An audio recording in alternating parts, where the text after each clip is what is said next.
My name is Malachi Wilson, My and name's Hudson Marcus. our presentation is on nonverbal communication. So first, a short introduction is nonverbal communication, and what it's about is it's a lot on how we send messages without using words, portraying our body language or facial expressions, as well as our tone of voice, personal space, touch, feel, clothing, and even how we use our time.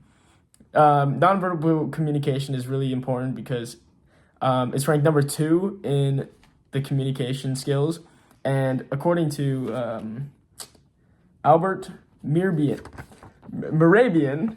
the nonverbal communication is consisted of 55% of facial expressions and body language, as well as 38% from your tone and the voice and your voice and how you say your words, and then but only 7% of it is your actual words.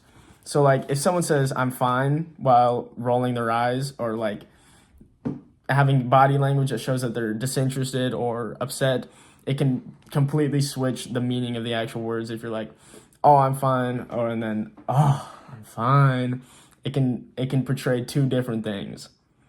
Now we'll be talking about the types of nonverbal communication. First off is kinesics, which is body language. Body language includes emblems, which are culturally understood gestures, like a thumbs up or waving goodbye, illustrators, which are hand gestures that describe or emphasize, for example, showing size with hands, affect displays, which are emotions shown through body and face, for example, frowning or smiling, regulators, which are signals that control conversations like nodding to keep someone talking, and adapters, which are nervous habits like fidgeting and or biting nails. For example, when someone blushes during a compliment, they didn't say anything, but their body did. The second example of nonverbal communication is paralanguage, which is tone of voice. This includes volume, pitch, speed, and pauses. Also, the same words and different tone equal different meaning. For example, saying I love you softly versus yelling it angrily completely changes the message. So some types of nonverbal communication can include eye contact as well as your facial expressions. So one important like visual that we have is this one, which shows a man who has a face with fear, a face of like contempt or like he's satisfied, and then disgusted, which he's like grossed out, as well as anger, sadness, happiness, and like surprise. And all of these are showing an emotion and a expression without using any words at all, but it's still getting your point across. As well as this, the face is the most expressive part of the body because we have so many muscle groups and all that stuff that can help with your expressions. Eye contact can signal honesty or interest, as well as aggression. If you're upset, you give someone like a mean eye. In the U.S., as opposed to other places in the world, it shows confidence or like you're confident in yourself. But then in many like Asian and Latin cultures, it can be a sign of disrespect to look somebody in the eyes. As well as this, there's a thing called proxemics, which is your personal space and how that can affect other people without using your words. So, types of space, you can be intimate, which is like really close to somebody, but then your personal space, you can be like with your friend, like a good distance away. And then social situations, like at work or with other people, you might be a little further. And then in public, you'd probably be like 12 feet away, which is more like public speaking kind of thing. So all these climate differences are like people in like warmer places, they'd often stand closer than people in like colder places. An example of this is like feeling awkward if a stranger is standing too close to you in line and getting in your what's called like a personal bubble, which is your how like comfortable you feel with somebody, and if they cross that, it can be crossing your proxemics like bubble, or you're violating it. Now we're going to be talking about some more types of nonverbal communication. First off is haptics, which is also touch. Touch can show comfort, control, or aggression. Touch varies by culture. In the US, the most common forms of touch are handshakes and hugs. In the India and Middle East, you avoid usually using your left hand. And in Asia, you avoid touching other people's head. For example, a firm handshake during a job interview sends confidence, a weak one might not.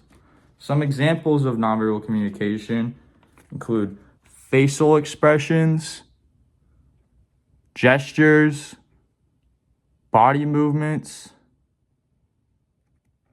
eye contact, and many others. Next, we're going to be talking about chronemics, which is also time. Time shows value like respect and urgency. Monochromic cultures, including the US and Germany, punctuality matters. In polychronic cultures like Latin America, time is more flexible. Time. Next, we're going to be talking about artifacts or appearance. Clothing, hairstyles, tattoos, and other accessories are considered artifacts.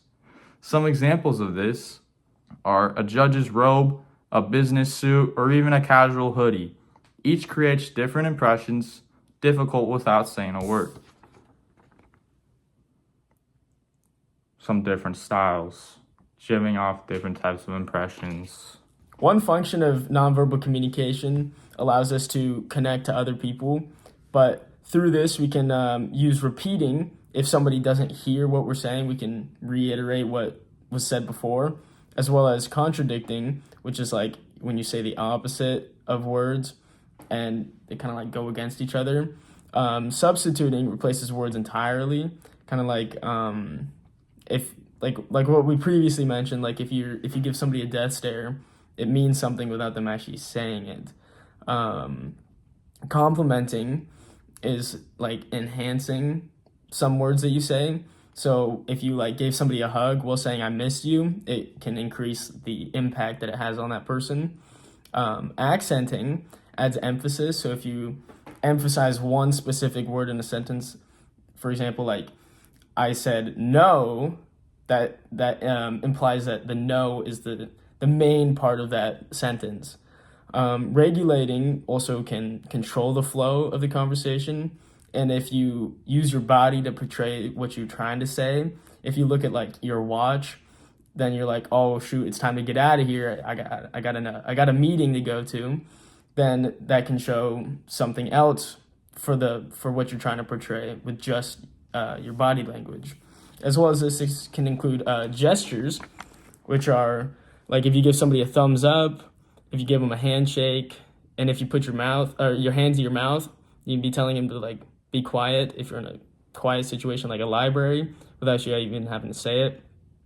A thumbs down might be disapproving, whereas the thumbs up is approving. Like a clap can be for happiness or cheering, as well as a peace sign can be like a sign of like when you're saying goodbye to somebody, and then pointing your finger at somebody can be like showing who you're talking to without actually specifying that. This also is important with American Sign Language, as people who are deaf are able to communicate without being able to talk or hear. And so you can say like okay or many other signs that they wouldn't be able to understand the words for, but they can still portray what they want and what they feel through their hands and their body language. Next, we're going to be talking about credibility and color communication. Your appearance and behavior affect how believable and trustworthy you seem. 3 kinds of credibility include external, internal, and ending. An example of this is a messy speaker may be a genius, but if they don't look credible, people might tune out. Color communications also send subconsciously colors. Some important colors include red, which usually represents danger, aggression, love, and energy. An example of this, Red is typically used in stop signs and Valentine ads. Another important color is yellow. Yellow represents happiness, clarity, and optimism. It is often used in McDonald's logos Oh, and buses. and buses. And buses, yeah. Another color that's important is white. White often represents purity and innocence. And another example of white being used in today's world are wedding dresses. Another important color is black. Black represents power and elegance. An example of black being used is usually worn in formal meetings and or events. Okay, wrapping up, nonverbal communication is so important and it's everywhere in our world. It's a lot more important than people think. It reveals our feelings and it builds our relationships, and sometimes it even says more than words could ever. An example, we have this graph which just shows the percentages of how nonverbal communication is used like throughout everywhere. And whether it's your posture, tone, and or personal space, being aware of nonverbal communication helps you become a better communicator in school, work, and or relationships. Here are some examples of nonverbal communication. Additionally, you could check out Amy Cuddy's TED Talk, Your Body Language Shapes Who You Are. It dives deeper into how posture affects confidence and perception. Thank you so much, and this is our presentation. Thank you.